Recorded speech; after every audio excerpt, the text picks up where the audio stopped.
most people mortgage a house, they put a deposit up, a certain amount up, and then the bank will give them a loan and to cover the rest. Yeah. Now there's another way where you buy the house cash originally, do it up, then go to the bank and get a mortgage on the house you've already got. And that way works out so much more.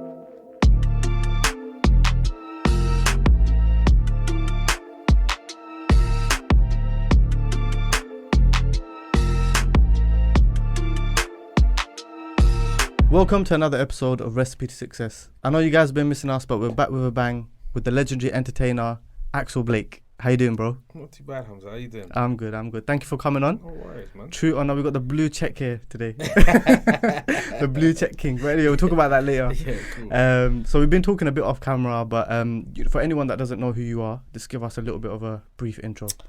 Should I look at the camera? Or look right at you? You can look at me. Okay, cool. You're pretty than the camera, so that's cool. So I'm a stand-up comedian, entertainer.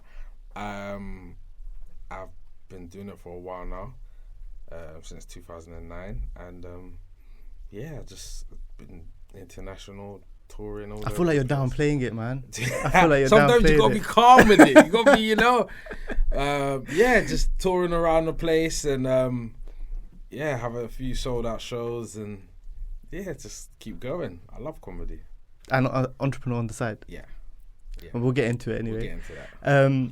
So for me, I think it's so interesting to sit down with you because as a comedian, you're an energetic person, you're an animated person, especially you in particular, because you're lively, like you get the crowd, going, and people remember your stand-ups for that reason.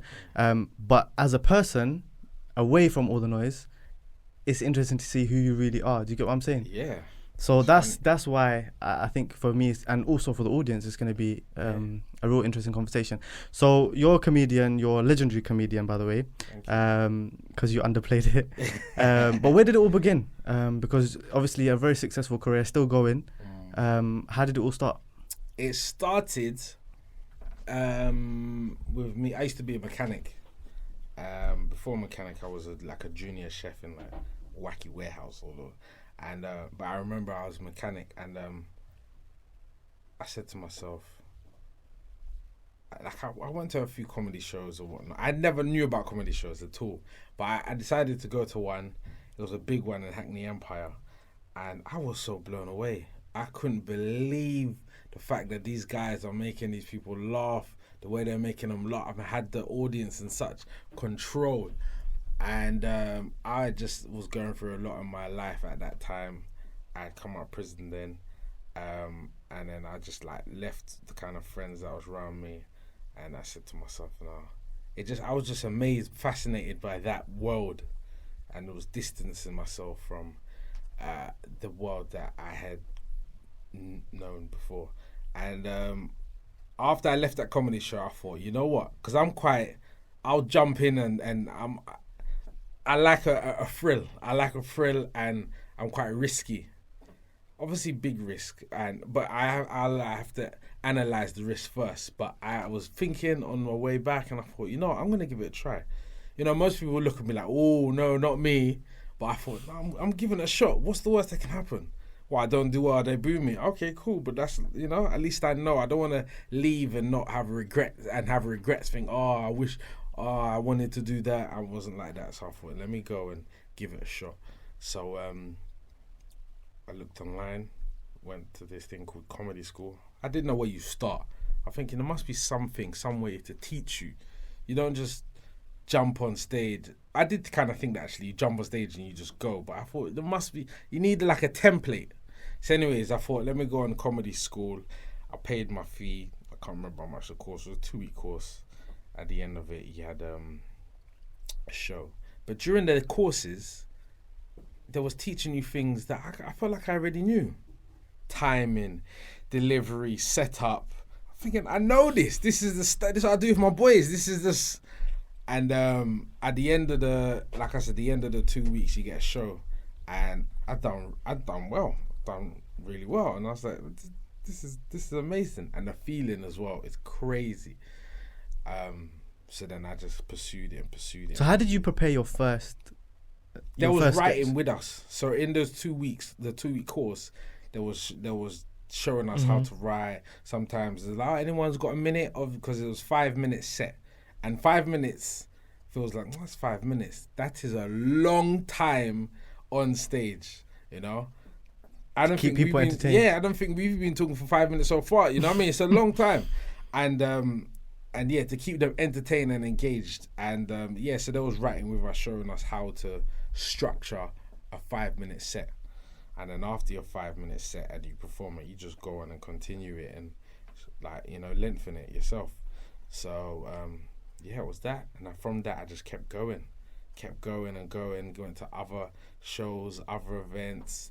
They're called open mic events, where you go, you test out your stuff. I was just fascinated by it. I was going far and wide. There's even a festival in Edinburgh Fringe, and a lot of comedians go there. I went all the way there, performing my stuff. It was serious. When you go into that world, you realize how big that world is and how much people are fascinated by it. Just like with anything, when you go in it, when you look from the outskirts, oh, it's just that. But when you go in it, you don't know how deep it is. Like, the comedy game is deep. It's deep. You know, you got like even American comedy and mainstream comedy and urban comedy, Asian comedy.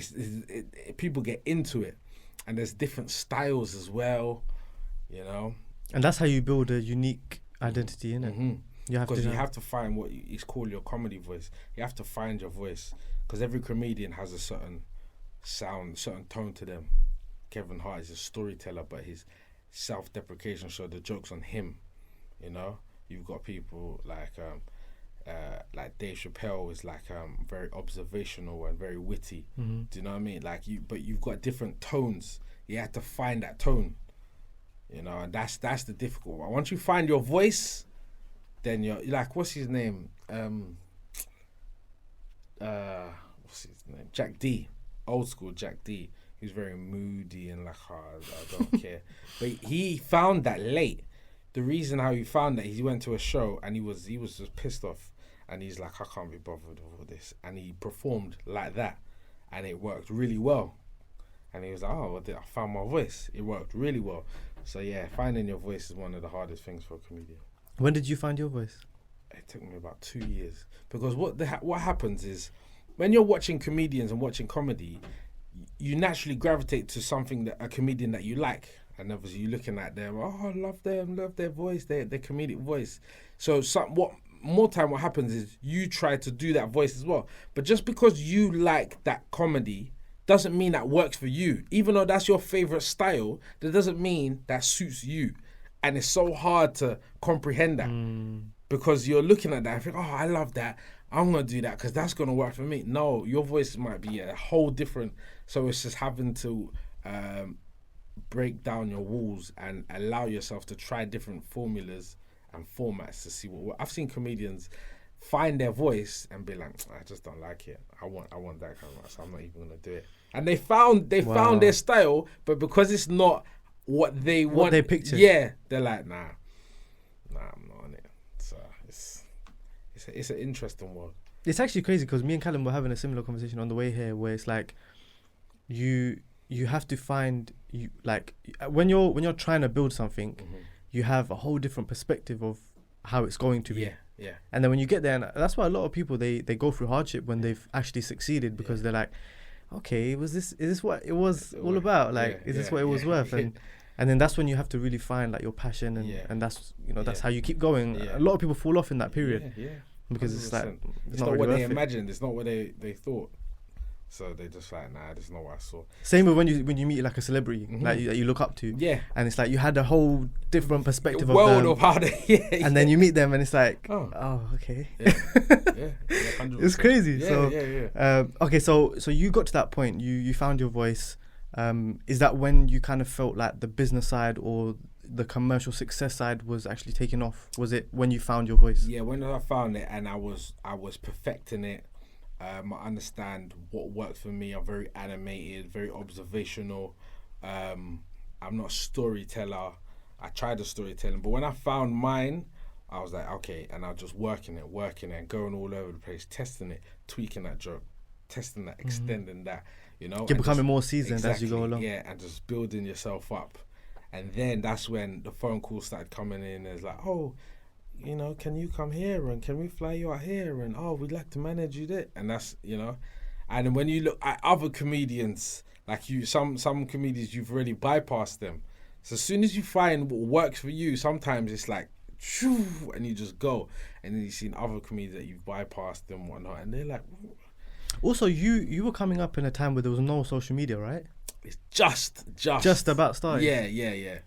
Early. Yeah, early. So did it benefit you then? No. Considering it was so early, it didn't, right? No. You just had to do it the old school way. Yeah. Old school.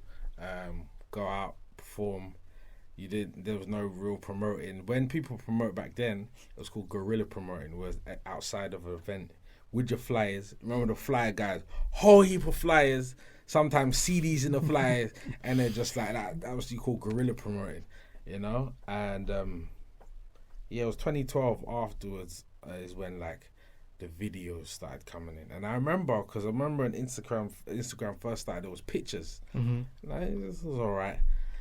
And my friend Ara told me about this before Insta came, like it was popping. He was like, "Yo, this Instagram thing's, you know, it's gonna do bits." And I was like, okay. I remember I had Facebook then, but it was I just wasn't. And then they done the videos. I think it was 5 seconds. I think if I remember correctly, I saw people doing videos, but people didn't really know what they was doing and how to find themselves. And there was Vine at that time, I think, or did it come later? I can't remember. But anyways, then like some funny videos started to come up. People was doing funny stuff, but it was more kind of pranks and stuff. And I remember doing a video with my friend Jose. Shout out Jose. It's nothing. I can't even remember what it was. It was just like we was talking, and then I said to the person holding the camera, "Say cheese," like say take picture. So we was talking, say cheese, and we just quickly went in a pose, and then the flash happened, and then we carried on playing our silly game. Just something simple, but I remember it went up. It was like it was doing numbers, and I was like, "Oh, that's weird." Because you know, looking at it, it was like, "Oh wow!" If I look back at it now, I was like, "This is so dead. That video is so dead compared to the quality of videos now." But at the time, it just they liked the transition, and it was just funny, and it's like, oh, that's how I kind of got into it, and just kept kind of going from that small little video I'd done in the kitchen with my friend, and just kept going and going and going, and then it got to the point where your videos or your social media presence was important. I played a big role for your presence on shows. Big role, huge role. And that transition, that time was an amazing time as well. Because you see comedians that was like, I'm not bothered with this video rubbish and da-da-da.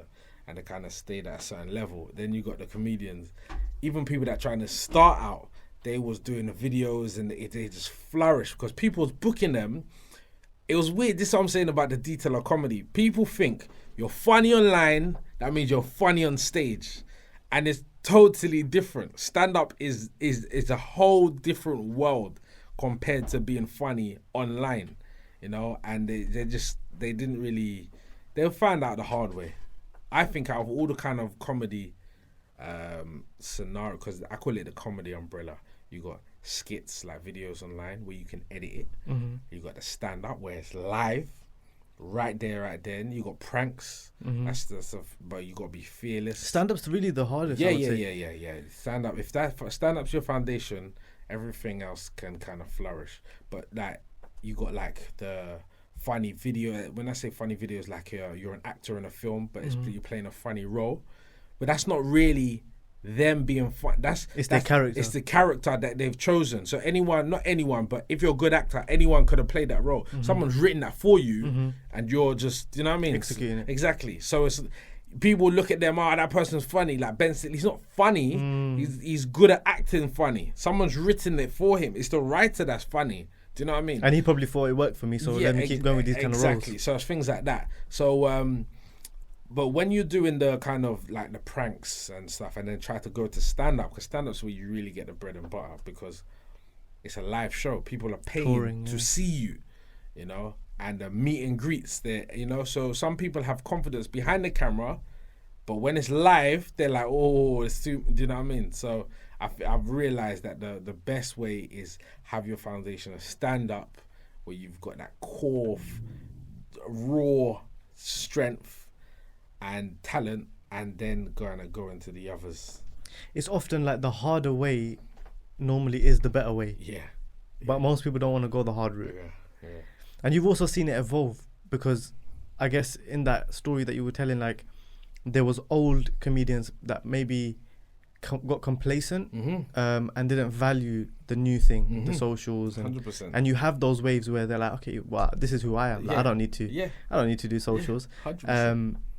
And then you had people that were just going hard at socials. Yeah. So as time has changed, what has the differences been from your perspective? Because you've stayed relevant throughout both sides, pre-social media and during social media.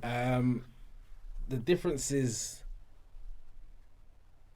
the numbers. People, it's just more people are on socials now than they are not on socials. So when you're big on social media, it's like you've got the power to sell out a show. Literally, I've seen people that's such big social media, we call them social medians, such big social medians that they can sell out a tour. They've never stepped on stage before, but everyone that's watched them, they don't understand that. They just think you're funny online, you're going to be funny live, you know? And I've seen them just sell out tour. So it's just that power. So a lot of comics kind of build up to that level, take years and years and years before they put on a one-man show and things like that. And when they've seen other people just come from nowhere, they've done all their videos online, and then boom, they get a bit salty. Yeah, they're like, what? And they kind of think, how are you gonna do that? I've seen a few comics that's taken a one-on-one lesson with a comedian, or had a comedian write their set for them, pay them, which is fair enough, and they've delivered and smashed the tour. And some comedians are like, gee. So now some comedians are like, oh, I'll write for you, and you know. It's a bit like boxing now, isn't it? How these YouTubers are getting in boxing, and the old school boxers are getting, like, some of them are like, well, you're not real boxers, sort of thing. You're not real. Yeah. Just like the boxing, because they got the numbers and the stats, they can sell out a whole arena. And it seems like the people really in the industry will look and be like, oh, it's not real boxing. But the people that's come to buy the tickets, they're like, was good enough for me. I got to see my favorite superstar, and I'm happy with what show they gave me. It's kind of the same with the comedy. Like, the original comedians or the seasoned ones are looking like, this is not really comedy. But the audience, they're like, I'm happy. He's made me laugh a few times. That's what it's all about, really. You know what I mean? So that's what it's about. So it's a different kind of era, different kind of world. So did you feel like, from your perspective, because you weren't one of those people that, you know, dismissed it, you were trying to reinvent the wheel, and as you go along, adapt to the environments. And I think that's so important in business, but in general in life, like whatever you're doing, you have to be able to adapt, because there is going to be always competition and things like that. So from in that moment, is that what you were thinking? Like, I want to keep going, I want to try push different ways. Yeah. So when I started doing the videos, it was just, I found it fun. It was a new avenue of humor that I was interested in. I was like, this is because it's a different timing to stand up. It's a different kind of beat, you know. So portraying the laughter online, I was just so fascinated by it. But then it became a thing where when I was getting booked, because I was still getting booked to do shows, it was like, oh, yo, that video you done. And another thing I realized is the amount of people it reaches is so vastly more than. So let's say you do a stand-up show and there's 1,000 people and you rip it, which is a lot, by the way. Yeah, it's to a sell lot. tickets. Yeah. That's a big, show. And you absolutely rip it. Let's say they all told someone else. That's 2,000 people. Let's say they told someone else. That's 3,000. You do a video online and just kick back. It's even 3,000 is a dead number compared to online. You're doing hundreds, sometimes millions. And it's just like, it's like it doesn't stop. It can keep going. But you almost can't feel that as much. So then when you get to the tour and then you see the reaction, you're like, okay, this is real. Yeah. And which is why the foundation of stand-up needs to be there, because if you've just done videos and you're like, oh, I need more money, let's do a tour. No way to monetize it. And you just, let's do a tour. And you see the audience, it can mess you up mentally because you're like, whoa, I didn't expect. And then you don't know how to carry yourself and then bring on a proper show. I've seen people do it and figure it out.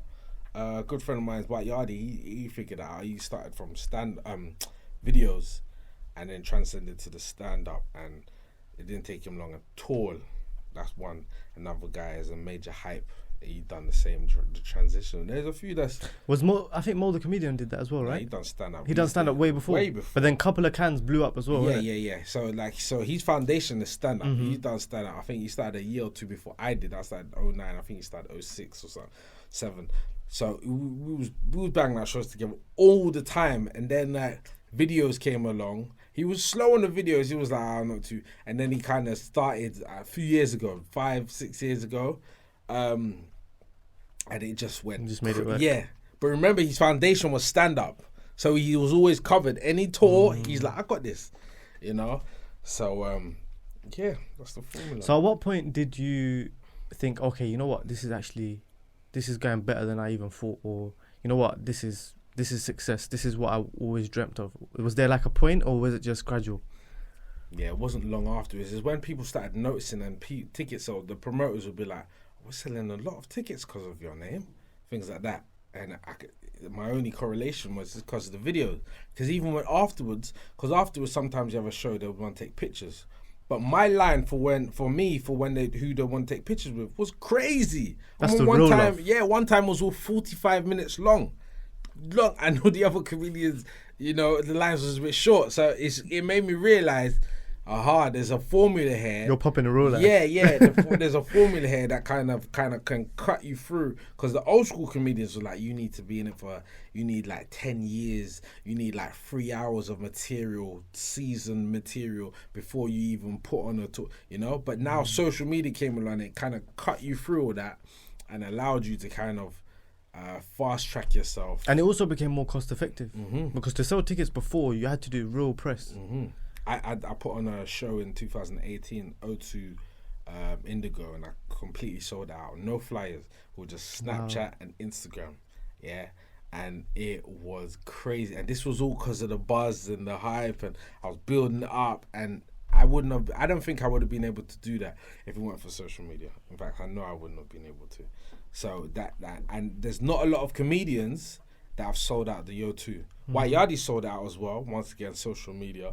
I think Rich Blackwood has Eddie Caddy, and I can't remember, someone else has. But not many names. Not many, yeah, because it's a big venue, and it costs a lot to put it on, you know. So it's hard to fill out them numbers. So, and to do that, it was a blessing. So that's thanks to social media and that buzz, and also thanks to you. I mean, your actual. Yeah. Your work is good, right? I mean that's the fundamental. Yeah. Social media is there, but if you're not good, no one's gonna it's true. It's not gonna translate. So I mean, we talked a lot about the success and the journey and how it happened, but let's rewind a little bit more. Let's go to young Axel. What was your childhood like? And I know you mentioned that you went to prison. Like, let's briefly touch on some of the things that you went through, because you've got to this point, and there's probably people watching this now that maybe they're going through hardships right now, and they can't see the light at the end of the tunnel. So let's go back. Let's talk about the childhood and how it all led up to that point. Childhood was good, very fine. I didn't even need to enter that kind of lifestyle. Where did you grow up? At West London, okay. Acton. Local. Yeah, fine, all good. Me, my brother, mum, dad, no broken home, nothing. It's fine. Was going on holiday every year. It was. To be fair, there was no reason to even. But what happened is, a thing that I realized is, what happens when you hit teenage is that peer pressure from other peers in that time. Teen, I've noticed, is a real turbulent time for your life. You think you're an adult, when you look back, you're not. You're nowhere near being an adult. And then you got friends that different, and you care about what your friends think, and you care about the most pettiest things, like clothes. All of that's going. This is all in hindsight, though. Yeah. This is all. So that I was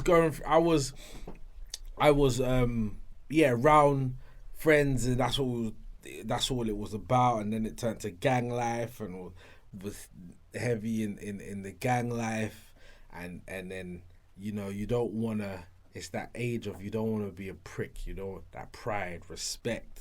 Or when you look back at those things, you're like, is that really? Think you're a big man. Yeah, all of that at that time. So it kind of consumed me, where I don't think it needed to, but it did. It consumed me, and I just was just around the wrong kind of people, the wrong mentality.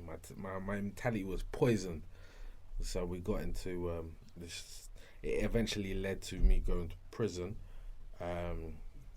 What age was this, roughly? I think I was 18. Young. Yeah. Was it 18? I came when I was 19. And then, it just changed me. It just changed me. Even just listening to the people, even just the conversations inside, and just how different some of them people's minds is just, because you got a pool of just people just going through all sorts, and you got to remember prison's got that name of you have to be a certain type of way, certain type of man. You can't let anyone. So that's even heightened. That peer pressure that you feel just with your friends, it's 10 times stronger. Because you ain't going nowhere. It's right there. You ain't going. You're seeing the same people constantly, and word of mouth goes around so quick, you know. So it's all of that. So, and then seeing when you kind of look back, and then when I've kind of realized, like, what have I done, man? Like, what there was no need for all this. Why am I here? You know. But it's good that you had that realization. Yeah. A lot of people don't. Some people's like, yo. Makes them worse. Yeah, some people's like, yo, I've been there, this is my 4th time, probably be back. Like it's a camp or something. You know, I even remember when I left, there was the gov said to me, you'll be back. I thought, is that what you think? I'll never forget, as I was leaving. That's a personal You'll one. be back. I thought, yeah? Okay. Never will themselves see me. Never. It changed me as a person. And it seems like it changed me for the better. But it was just very toxic in there. You know, when I look back, just the kind of conversations, it was always like, oh yeah, we link up. You about that? Yeah, all right. What area are you from? All right, when we link up, give me a number. Oh, you know this guy? Oh, okay. It was never anything positive, you know. And there's probably loads of smart businessmen in there, but there was probably quiet thinking, what the hell am I doing in here? They're probably the people that was in the corner not talking, but the people that was loudest was the ones that had nothing. Yo, I'm in here because I don't know what, stole the £200, something stupid that you know what I mean. But that man that was, I don't know, had a very good business sense, always reading the books, always in the library, you know. So it's just a horrible place to be around, and I just kind of separated myself. I didn't even really speak to anyone. I just thought, I can't relate to you guys, man. I know what I've done wrong. When I'm out, everything's changing. Were you funny at that time? No. You weren't funny? No. Well, no, let me tell you, okay, I was, but once again, because of pride and respect. You can't be funny. I didn't, exactly. In those times, yeah, you can't be funny. I didn't want to show that you're funny. a joke, man. Exactly. Yeah. But yeah, I was always, yeah. Because when I look back crazy. at school, year 7, year 8, I was a class clown. So it was in me, but I just, when I got to the later teenage years, I kind of suppressed that and whatnot. So then I just had to find myself, I suppose, again. Hindsight is so powerful. Like when you look back and in those moments, it's like, what was I doing? You know, like, it's crazy. But you not like, there was no way that you could have understood because people are telling you in that moment, but I guess you just got to get through it. So that's amazing though, because you went through prison and you never turned back and your life propelled from there. And now I want to get into the more kind of interesting part. Is obviously prison was hardship, but let's talk about the hardships that came along after some of the success, because your lifestyle completely changes when you're a comedian. Like, you are the reason why some people are smiling, and sometimes in your own life you're not translating that. So has there been any of those times where you're going on stage, you're making loads of people laugh, but you're not going through the best of times yourself? 100%. That's another thing about being a comedian, because your duty is to make other people laugh, and you got to be smiling, joking and whatnot. But when you're going through your own stuff, trying to make other people laugh is more harder than you think, especially when you're going through difficult times. I remember someone I knew passed away, and at that same week I had a variety of shows, and I didn't cancel them or anything. But you're mentally, you're just not there. And I remember the shows didn't really go that well, but yeah, you just have to be. It's a part of you. When you get used to it, you can kind of switch on and off, even though you're going through your thing. Because you're kind of seasoned after a while, you just know, right, switch on, and put it on. But when you're just starting out, it's difficult to do that, So I just had to find myself, and it took a while to do that. But yeah, you got to kind of be happy in yourself, 100%. How did that process go for you though? Like, as in, you had those moments and you dug deep, but let's say someone's going through a situation where they can't find that right now. What was like the changing point for you? Was it just the realization that, you know what, like, I'm in control of my happiness, or was it through certain things that you went through that you realized, okay, I need to make sure that I can do on and off, even if I am going through something? No, it was when I realized I'm in control of my own happiness. Sitting down and looking yourself in the mirror and thinking, come on, man, you don't need to be so down, or don't be so angry about this, or whatever it is. You kind of have to realize and think, what's the worth of that, or why there's no benefit in being so upset, sad, angry. Kind of, control of your own emotions. So I just refuse to kind of feel like that. Yeah, you might feel like that for a few minutes or a day, but limit that as much as possible, and whatever makes you happy or you need a break from or whatever, just go back to being your true self and your happy, almost peaceful self.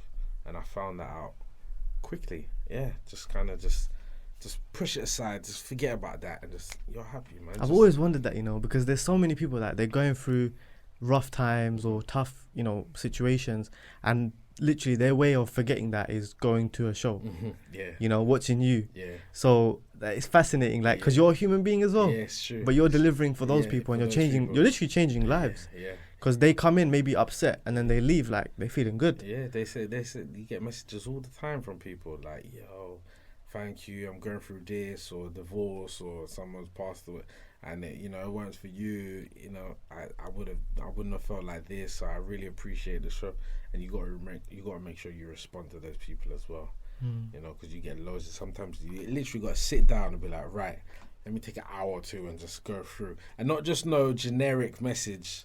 I always make sure I put their name in, and like, I'm quite good with names as well. Point in time. Yeah, just something unique, so they're like, oh, I was personal. Those things mean a lot to people though. 100%. Because I never forget someone done that to me when I was first starting out. There's a comedian called Slim, which I just was fascinated by. That was the guy that I was in awe with when I went, and I messaged him. Because when I said about going to a comedy school, I messaged him first. This was on Facebook, I never forget. And I was like, I loved your show, mate. Like, how do I start? Like, I was just, and I was just thinking, this guy ain't going to respond back. It took him a few days, but a breakdown and did it there. And yeah. So it was like, maybe try a school or class, and I was so fascinated. He had my name. He's like, if you need any help, just let me know. And I never forget that feeling. I was just like, this guy didn't even have to do this, man. He went all out his way to kind of message me personally, and it's helped me be the man I am. No, that's amazing, man. So have you always been entrepreneurial? Because off camera, obviously people won't know this, but we were talking a little bit about business, and your eyes were moving. Your eyes were like wandering around, like thinking about business. So I can tell, like, deep down, you are an entrepreneur, you're a businessman. Yeah. So was that something that was always there, or as years went along, as you started seeing a bit of success, you started thinking, I need to invest? Yes, as the years went on, doing the stand-up, because you're self-employed as a stand-up comedian, so your business is you.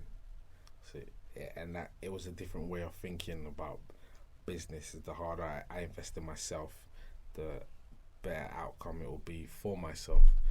And just taking that mentality and put it in elsewhere helped me a lot to understand the side of just working and investing in yourself, and working on yourself, and business wise being that kind of not like an employee but an employer kind of thing. Big difference. Yeah.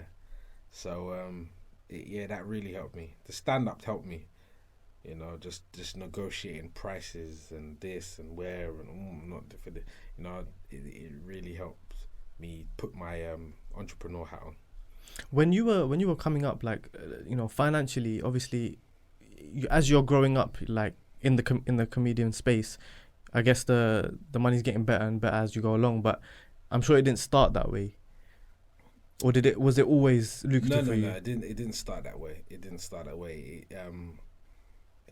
took a while to build up, but it's what you do with that money that's coming in, you know. So I decided at first it was like whoa, and then after a while I thought, let me stop spending and let me put it down.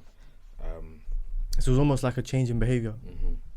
Yeah. So I thought, let me put it down, save, gather up my money, not know what for, but just, you know, you need a pot of money, and I just learned not to touch it and just put it down until it was a nice hefty amount. So what was your first investment? Because obviously now you're in properties and you're doing various things. So you know, what was the first thing that propelled you to that point where you thought, okay, I want to invest? My partner, she was investing. She's quite private with her business, but she was investing with properties. She was doing all sorts. So she was doing like, she would get things from like charity shops and resell them, and just keep going. She was always busy. She was working, but at the same time getting things from Gumtree, Free Cycle and things like that. And just Real hustler. Yeah. I'm talking from car engines to cars to camera, anything. Yeah, and till she got a huge amount, 6 figures. Like yeah. Just kept going for years and years. So it's possible you can do these little hustles. I didn't know this though. I didn't know this. You know, I came from a different time where I just thought that's possible from doing illegal stuff. You know what I mean? That's what I just never. When you're around those things, and like I said, when you're in that world, it's deeper than what you see on the surface. And it's possible many people are doing it as well, you know. And some people are selling like the most randomest things, and they're making millions. Yeah, it's crazy. Yeah, it's not glamorous. But it makes money. Yeah. So yeah, and then she bought a property, and I just couldn't believe we bought a property. I can't even remember the age. It was early 20s though. I was just like, what? I remember I went there. It was like a 3-bed, and I was just like, you bought a house, like you. You bought this. I didn't even think it was possible. I didn't even think in my like, oh, I'm gonna get houses. I don't know what I thought. I just didn't think it was a thing. And then that just changed everything for me. That literally changed everything for me. I said, yeah, it's possible. Someone beside me done it, like, and is doing it, and you know. So I just kind of I said, all right, cool. And then we bought properties together. And then we rented it out, done up the place. Took ages to do up because we put all our money in, and then like we didn't have enough money to renovate it. So it was like, well, we do it ourselves, but we haven't renovated. So, but I'm quite hands-on, anyways. Like I never had an office job. I'm always like I said, I was junior chef, mechanic. I'm that kind of person. So it didn't take me long to kind of figure out what to do, and I like those stuff, anyways. But you were still learning as you were going along. Yeah, I love all that. Just go on YouTube. All right, put up a kitchen. Done. Let me try it. That's how literally I like that stuff. So yeah, it took a while. It took about 9 months or something ridiculous to do because we still was working and going back and forth. And then when we done it, it was just like, whoa. We did this. Yeah, we did it. It was a whole heap of arguing. Because we couldn't find ourselves. When you're working on a project, it's a different side of the person, whoever your business partner is. You gotta have that synergy with them, because not everyone. We got that relationship of couple, relationship. It's very business. hard to translate. It's a whole different board. So the arguing was real, so real, and then we found ourselves to the point we was gonna break up. Wow. When you look back, it was because of the renovating and like, wow. It just don't make sense. What are you doing? I know, all that kind of stuff. It can happen though. Yeah, because we don't know each other like that. Yeah. We know each other a different way, you know. And then kind of had to realize, but now just work calm. We know. It's funny because we're leaving after this, heading up to Stoke. because I bought a property up and started just getting the keys Wow. tomorrow morning. Yeah, so but I'm gonna go up there tonight because so far. I love how this guy underplays everything. Like, I'm, oh yeah, I just no, Greg Stoke, like, bought a property there. yeah. So even in my car, it's full up with stuff. So ready. So I stay in a hotel tonight, and then. So you got a bit of a trip after this. Yeah. I go to my mum's, drop off some stuff, say hi, bye, and then fly up. Literally. So you got the first property with your partner, and obviously you guys continue to do that. What was some of the biggest lessons that you learned in the early days? Because obviously getting in property, it's not easy, right? And also then to make it a beneficial business in a sense is a whole nother ballgame. And I'm sure there's loads of people watching right now thinking, I would love to get into properties or at some point. So what were some of the most valuable things that you can pass on in that process of buying properties and renovating properties? Purchasing the property. Let's start with the purchasing. That's the biggest leap, because the so much fear behind that as well. I didn't realize. I always felt confident because I saw her do it. That gave me all the confidence I needed. If I didn't see that and we had that conversation, I don't think I would have done it. I'd be like, this is too risky, man. But because I saw her do it, I didn't need anything else. So it's that confidence at first and to believe in yourself. And it depends on what you're doing. If you're buying a property to live in for yourself, that's a whole different ballgame. It's a different conversation. Exactly, to buying a property to invest in. So you have to understand that if you're buying a property to invest, then you can't look at the property and think, oh, I'm buying this because I would like to live in there. That's the wrong thing to do. It's nothing to do with you. You're not living in there. That lesson I had to learn. It's you're buying a property for someone else to live in there. So there's some properties I've got where I think I would never, ever live in there, but it makes so much sense, or it's right next to the station, or someone wants it. Someone wants it. It's right next to Amazon, and Amazon's got 3,000 workers, so you have to think like that. And that took a while to learn. Just do as much research as you can, because I've never gone to a course, or those courses. I've never, not one of them, literally just built it up ourselves and myself and done it the raw way. Yeah. I just learnt myself and just taught myself and just looked on YouTube and learnt and listened to what other people say, and I thought, okay, let me try that, and I just gathered all the knowledge. I just pushed everything out and just kind of got obsessed with property. So I just knew, and I realized with that kind of world, people are willing to help. If I was to go on my property groups or some, I could be like, hey guys, I need a solicitor. They'll be like, yeah man, sure. Like people are willing to help in that world. It's fascinating. So it's like you've got a bunch of people that's willing to help you on the way. Oh, you need a builder? Yeah, I'll help you. There's this great guy. Look at look what he's done for me, and they'll send you a bunch of pictures. So it's like you've almost got a pool of people that you don't know that will just kind of guide you. They're not even on a malicious vibe. They're just like, they actually want you to do well. Yeah, but it takes time to build those relationships. It takes time, but it's out there, and it's different to what I know. I'm used to people just like, nah, man, I want to, that kind of, they're not willing to help. So it's almost like they've been through it as well, and I don't want you to go through that, so I'm willing to help. But I'd say don't be scared. Don't be scared. Do your research. Buy in a place, not necessarily that, I want to live there, but somewhere that or you've done enough due diligence to know that, it makes a lot of money or enough money, or the numbers stack up, But just don't be scared. Just be prepared to jump in. That's why I think the biggest thing is, there's like, you can't teach someone how to have balls. It needs balls. But you can't teach someone that you either have it or you don't. You just, so it's you have to just go for it and build your own strength up yourself. But just don't be shy. Just don't be scared. Go for it. Go for it whenever you're ready. You need to decide if you're buying a property and you're doing it up, you're renovating it to let, It's different to if you're renovating it to sell. If you're renovating it to sell, you're capturing the hearts of first-time buyers, and you want the. If you're selling it, it's like they want that person to come in and walk in, that family to be, oh my gosh. And with that, the trick is that they're motivated by their emotions. And there's no limit to that.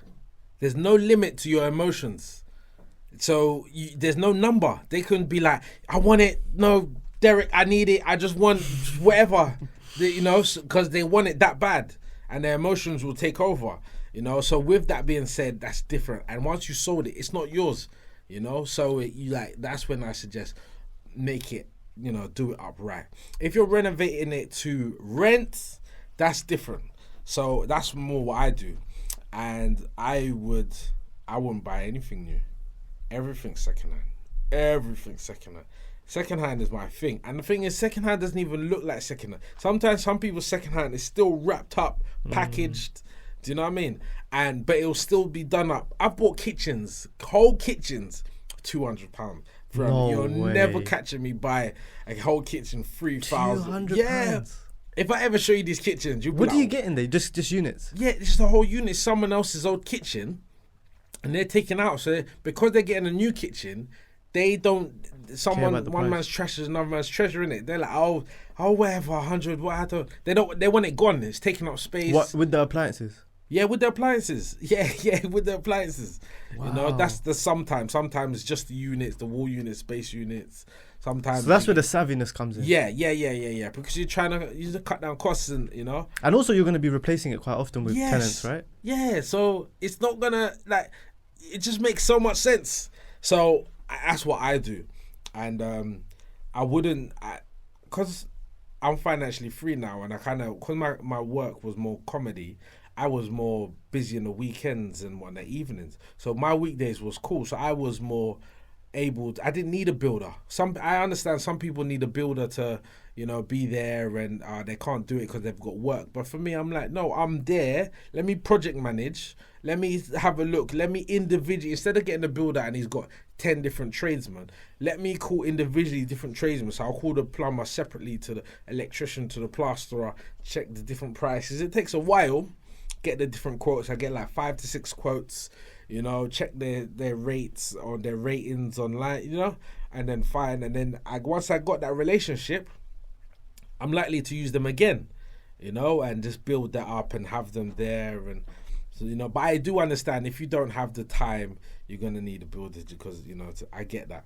But I was fortunate enough to just be there, and I learned by seeing. That's how I've been. Like I said, look on YouTube, look, okay, cool. And I'll do it the exact same way. That's how I've always learned. So even when I see the plasterer or the plumber, like now I can plumb my whole house. Seriously, just by looking and understanding and like, okay, all right, cool. That goes, oh, so what's... And I'm always asking, I'm just inquisitive like that. So that's how I learned. And yeah, just allowed me to keep the cost down. I remember I renovated a 2 up, 2 down. A 2-bed up in Wolverhampton for 4,000. I needed everything though. New carpets, whole new kitchen, whole new bathroom, all walls done, plastering, the lot, everything, garden done, new door, head to toe. A lot of it I done laminate the whole way. I'd done it myself and the tradesmen and here and there, and that's where you make the markup though. And the market was beautiful because of that. That could have easily been 20k. I could have spent on that. I spent 4. So that's my advice to you. Don't be scared. Jump in. I know it's scary. The first one is so scary, but once you're in, you're gonna be like, oh my goodness, this was amazing. Just make sure you do your research, and then, apart from that, I don't think you could go wrong. I love that though. Listening to your story, I think one thing I take away from, I guess, you as a person is that you're very proactive. Like, you'll have an idea, but then you'll execute. And I think a lot of people struggle with that. Like, it's all about taking action because you can fail. You may fail, but you'll never know otherwise. I think I learned that from stand-up. Just to going up stage, like, seeing that last person just kill the show, rip it, and you're like, I need to execute. I need to deliver. these jokes need to bang. I have to. There's no, I can't run. I can't say, I'm not going on now. I have to do it. So that fear and then pushing past that line of fear is what I've been doing most weekends. So I've transferred that over to my life and other stuff. And I thought, all right, cool. If I'm scared of it, it's going to make me more want to do it. Because I'm like, I have to know. I have to do it. I have to get past that feeling. Because I know the feeling once you go past that line. So you have to constantly challenge yourself. You have to. Otherwise, what's the point? You get bored. Like, life I don't want goes on. regrets as well. I don't want regrets. I don't want, when I listen to even just my grandparents, my granddad passed away at 107 last year. Wow. Yeah. 107. Was he in this country? Yeah, in Stratford. And 107. yeah, and he was born in 1930. Lived a good life. Yeah. And whole heap of kids though. And he was just saying, just regrets. I wish I'd done this. And don't just go for it. You know, at least if you go for it, you know, oh, I tried that, but I didn't like it. Or I tried this, but I didn't like it. You know, you're living your life, I've always wanted to do that. I've always, I really wanted, I just don't know. All of that, I'm not interested. And even like when he was saying to me, just go for it. I thought, okay. And that's him telling me, someone, this experience that most people can't even get. He's saying, go for it. Don't have regrets. So that's what I live my life by. Very, very valuable advice. Axel, what keeps you motivated now though? Because you said it yourself, you're financially free. As much as you want to underplay your story and how successful you have actually been in multiple industries. But what keeps you going? Because I guess when you became more and more financially free outside of the comedy space, in some ways it becomes harder to continue doing that because at the beginning you were hungry. It's true, very true. That's the next chapter of your life. Yeah. So there's some older people watching. They've actually got a bit of money. They've built wealth. So how do you keep that motivation and keep going? What motivates you now? Family, my kids. Got a 12-year-old son and what's going to be one next week. 1-year-old little girl, and it's them. It's seeing. I see now some missions, some projects are bigger than just my lifetime. Sometimes it's the game is longer than just me. Some it's like I need to pass. This is what I've done. I need you to continue that. You know, there's a Jewish guy I spoke to, and he was buying property up in London, and he was just buying this, but I couldn't understand why he was buying it. He's like, no, I'm not looking at this for me. I'm looking at this for the next 100 years. I know that within 100 years, this place, he's buying properties. He's past his lifetime. He's not even thinking about himself. It's like, it's not about me. I need to think of past me. The same like the guy that owns Quality Streets, even Walt Disney. It's way past him, but it's still going on. So I had to look at it like, I need to stop looking at it as just like social. Even though I feel that I think long term, maybe it's not long enough. It's longer than just, I'm dead. That means the game's gone. No, it's whoever you're taught, your kids and their kids. Your wealth should precede you. Basically. Yes. So it's just looking at the game and life like that, and that's how I wanna look at life now, and that's what I try to do. Even just probably from that Jewish guy, that conversation, just like I'm looking 100 years on. Way part. He's an old man, you know. So I don't know how many years he's got, but I just couldn't believe. I didn't even think of that. I just thought of my life and what happens in my life. So that's what keeps me motivated. My kids, and hopefully, because you never know, maybe they're not interested in this, but hopefully they're interested and they could pick the baton up. It's a relay. I've done my race. Do you know what I mean? I've done the hard part. I've done the hard part. Like, continue, you know what I mean? Yeah. Let's go. And it's not just 4 people in the relay. It keeps going. As long as I won't know, but at least let me start. Generational. Let me start. Let me at least reach the baton to you and you continue. I won't know what you're doing afterwards, but if I've taught you well enough, you would know, yeah, my dad would not want this or granddad wouldn't. You know what I mean? So... Man, I think I could sit here all day and talk to you. I'm probably getting inspired. Like it's interesting because I think a lot of people do get complacent, you know, when they reach a certain amount of success. Because then it's like, well, not necessarily complacent, but comfortable, right? Comfortability is not necessarily a good thing. And so you have to, it's the legacy that it comes down to. Yeah, it's the legacy. I love that. We actually didn't talk about Homes Under the Hammer. Oh, yeah.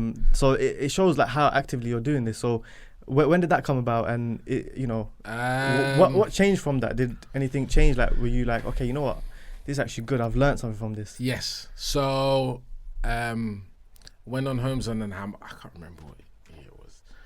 I think it was beginning of 2019. I had a bit of money around me, and I thought, let me buy, because I was mortgaging houses. I thought, let me buy the house cash. There's a technique that people talk about called... This guy's really got that money.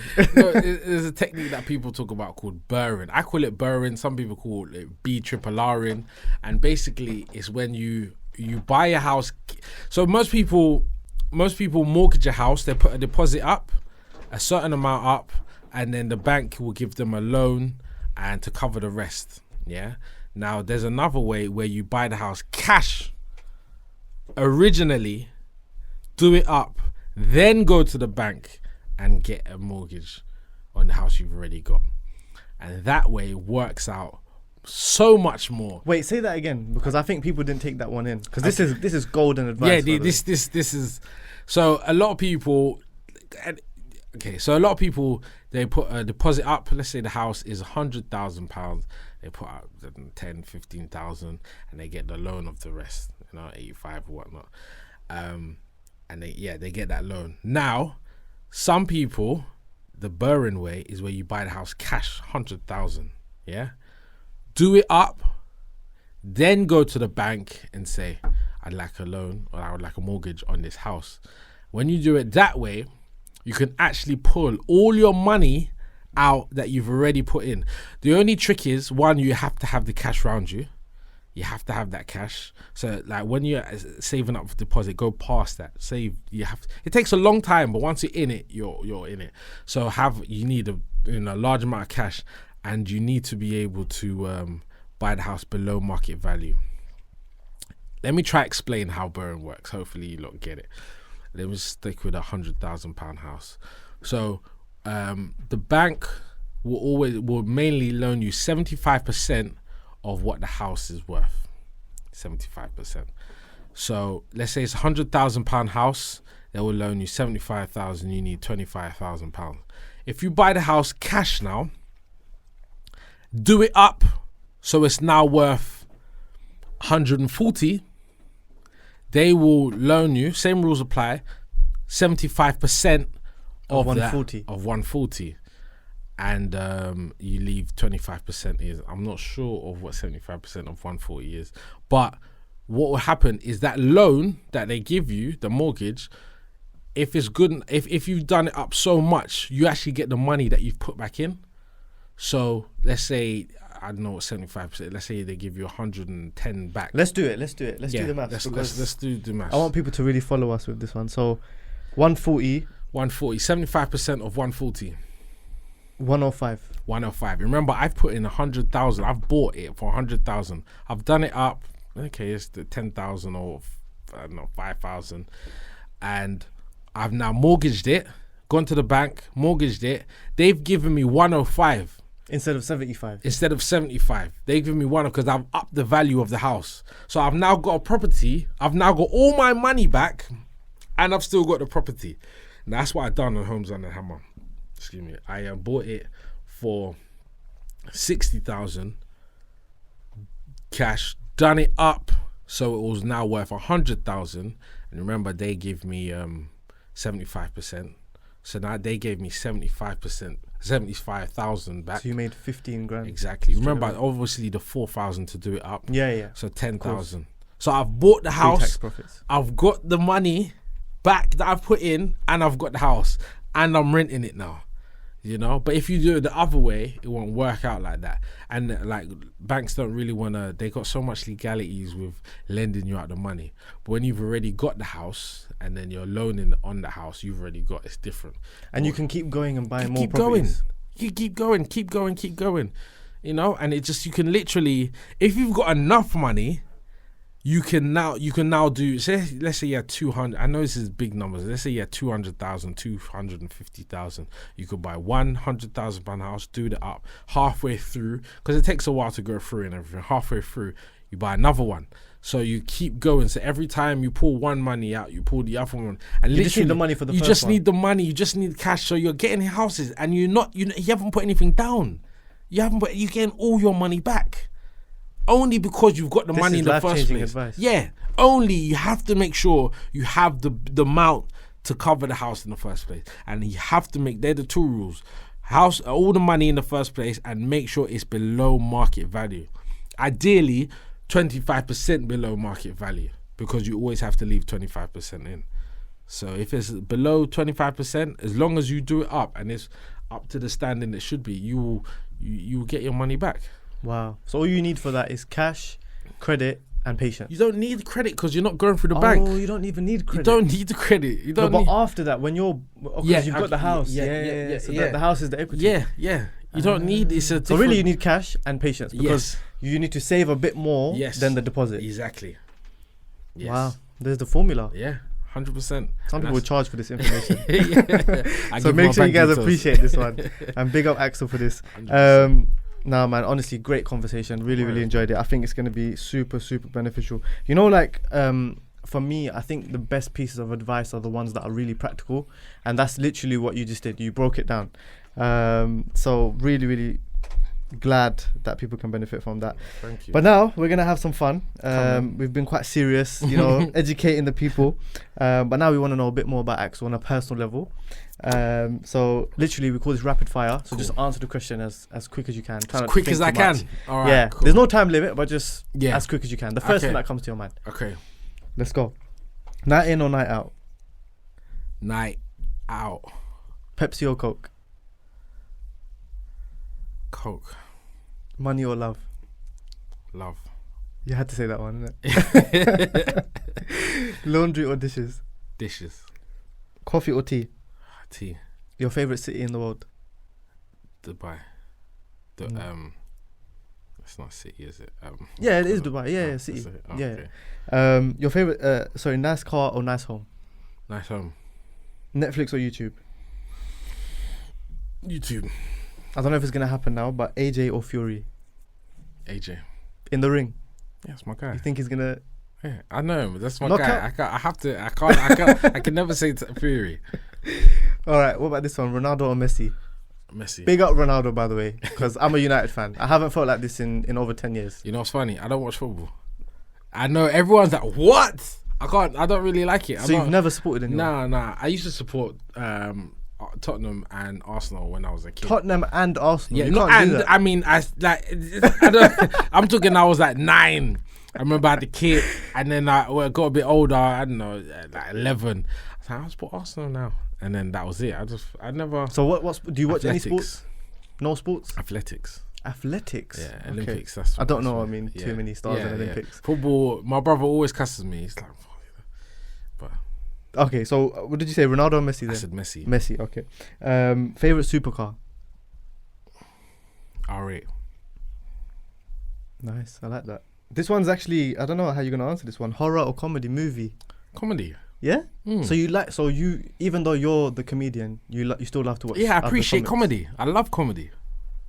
Cool, man. When you're not working, how do you like to spend your time? Family. All-time favorite meal? Jerk chicken, basmati rice, and oven cooked plantain. To the T. Yeah. So anyone watching that you want to cook him a meal? Yeah, There you go. 100%. You know. What was your first job? Working in card fair. In Hounslow. It's a card shop called Card Fair. Yeah. Passenger or driver? Passenger. Where would you like to retire? Where would I like? I'm still figuring it out. Maybe Dubai? Nah.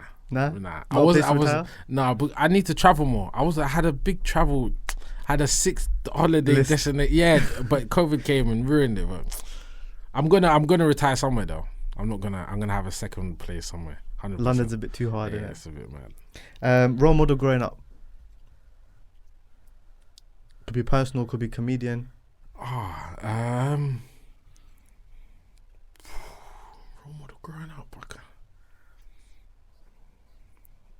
Ian Wright. But you don't watch football. No, but he was he was more outside because at that time He had influence. yeah at Outside that of the time I pitch. was yeah. No, I hear that. And if you had one superpower, what would it be and why? Okay, one superpower. I had this conversation. It was a mediocre superpowers, but it was to always be able to have Wi-Fi wherever I go. But it wasn't. That's 2021 problems, Yeah, man. it was no, because the conversation was mediocre superpowers. It can't be no shooting Crazy, lit. yeah, Yeah, 'cause I that's was not gonna happen. My friend was be able to always fill up his drink. I was alright, but mine was to always have signal like wherever I go. If you want a proper superpower, I would say, because I kind of like superhero films. I kind of love them actually. You've got a superpower. You can make people laugh. Yeah, That's a superpower, man. I didn't even think of that. I like that one. Would be what's that thing where you just, what does Nightcrawler do? Where he disappears and ends up somewhere else. Teleportation. Yeah. But long distances. I'm gonna add a bonus question. Go on. Because I know you mentioned a lot about family and legacy. Is that what success means to you? Yes. Success is yes. Freedom. Let's say success for Axel at 18, what it meant. And now? Rolly, this car, Ferrari car, whole heap of gal in the back. Yeah, this clothes, designer clothes, my Avirex jacket, all of that kind of lifestyle. No one can chat to me. That, rubbish. That's what I call it. Now, And when you get there, no way. Yeah. Now, family, having loved ones around you that really care about you, and I want to see you shine, and being able, freedom. Success, I think, is freedom, not to be tied down and to be able to do what you want to do. Freedom. That's what I think success is. That's how I see it. Family and just the freedom to be able to do what you want. To be able to every day to say, I want to do this, I want to do that, I feel to do this, I feel to spend that, I want to be with my family. You know what's crazy? Like when you're growing up, you go through that peer pressure, like you said, and you want the rollie, you want this, you want that, and you realize as you go along, there are some things that you want for yourself, but in reality, there's a lot that aren't really what you truly want deep down. So as you get older, it almost becomes more about who's gonna come to my grave when I die. Yeah, literally. I might have 100k followers, but who's gonna come to my grave? Yeah, that means nothing. All them followers, and it means nothing. They're just really because of the bars and stuff. But it's literally, whose life am I affecting? That's really like, oh man, this person done a lot for me. He's changed my life. I'm talking in the voice of my kids, but that person showed me how to be a man or a woman or an adult, or you know what I mean. I love that your comedy is gonna outlive you as well. Yeah, that gives me goosebumps. Yeah, that's crazy. I didn't even think. That's what I think about this content as well. Yeah. That like maybe someone in 100 years, if YouTube's still around, they're gonna stumble across one of these videos and think, oh, that's how it was in 2021. I do think that with all the footage and the kind of information era we're in, how many years, I feel this will all still be around. I think it's only going to get more and more. I think YouTube's still going. So whatever, the information will never go. It will just be like, you just got to dive in a bit deep, but it will always be there, which I think is amazing. Always be there. So yeah, it'll be interesting that it's going to live past me. And that's what I think is important. What are you leaving behind? 100%. Honestly, true pleasure, Axel. For anyone that's fallen in love with you after this podcast, what's the best place for them to follow you? And is there anything coming up that people can look forward to? You can follow me on Instagram, Axel Comedian. That's my main page. However, if you're interested in my property journey and what I'm doing with my properties and whatnot, you can follow me on my new property page called The Property Comic. Yeah, that's The Property Comic. You'll see it added in my main page anyways, but The Property Comic, gonna be a whole heap of footage, and it starts tonight, to be fair, or tomorrow morning, but by the time you see it, it would already start. It's gonna be out Thursday, so yeah, you would have started already. So go follow that now. Go follow that, The Property Comic. Everything will be in the description as well. I hope you all enjoyed this one. Be sure to show some support. Honestly, one of my favorite episodes, so be sure to show some love, and I'll see you guys soon.